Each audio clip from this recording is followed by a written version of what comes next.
Barangay Captain Hasmin T. Pates, mo inipoli ni former Barangay Captain Maria Lilibet S. Alcudja. Tunsa na nga mga project sa LGU ang nabubo di ani? Okay. Before, ang local government unit sa Iligan, full support yun sa amo sa Ditokalan. Sa buhit pang among kapitan, ilagi minggi suportahan. Atong last year, na ami mini dam, wala lang nakuha kay tungod kay nag-pandemic. Pero karon gitabangan ko ni Kapitan Shakor, nagbidding na sa dam track. Nagbidding na.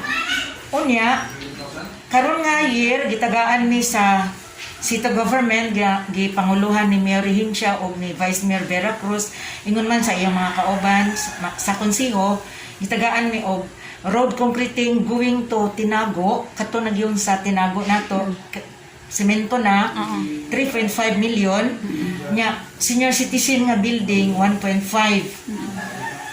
Pagkahuman, gitabangan mi ni Councilor Pardillo sa paghangyo ni Vice o kang Mayor, ang reservoir sa tubig sa Ditokalan, gialote ni Councilor Pardillo og 1.5 million, kanang humana og bidding, ang building tukuron sulod sa eskwelahan sa kanang Taytay Elementary School, kay ang katungaan na gidonate, ang katunga sa city man, approve na sa CHED o sa city.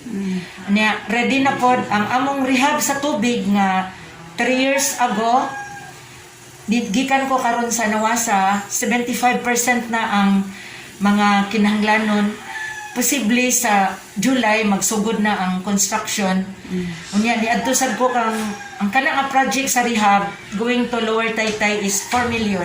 Kay Kap Babet pa na sa una. Kami nga mga konsiho mo'y nagtabang niya og hangyo.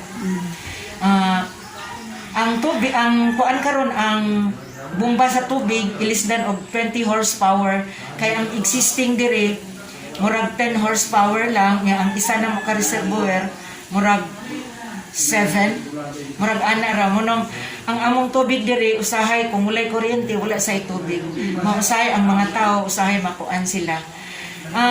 Before pag yun, kaning diri sa amo sa barangay, ang nagpasiminto ani ang city. Kani niya. Sa likod na ami gitukod nga sa amo ng 20% nga development fund, kanang DRR o ang SK nga ilang office. So far, kanang okay kaayo ang support ni Mayor, nagpasalamat ko. Kada panawag na ko, iyagud mi nga entertainment. Thank you so much. Hinaot-unta nga magpadayon sila og serbisyo diri sa amo. Pero kami as of now, ang among council nagpasalamat gayud kang Mayor, kang Vice Mayor og sa tanan city councilors. Si Councilor Pardillo iyagud mi gitabangan. Si Kap Shakor iyagud kong tabangan unsaon. Karong bag-o kani street light sa Ditokalan, ako nang naghimo mig resolution sa barangay council, among gi-turn over sa city na approve na. Ni adto ko karon sa secretary sa sanggunian, si Councilor Baksar pa na lang ang wala ka pirma.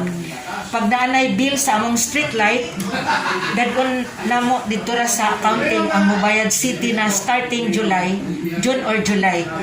Ang amo manggong national wealth gamay na sa una, sa last year 470, ang every 3 months karon 350 na lang, di na may kabayad sa among kanang kuryente niya, bumbilya pa, maong kuan mi sa council nga among i-turn over.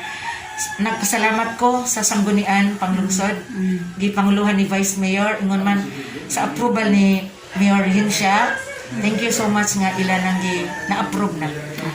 Nagpasalamat mi sa barangay Ditokalan ng among konsiho sa ilang support namo. Mayong adto sa tanan. Thank you. Thank you.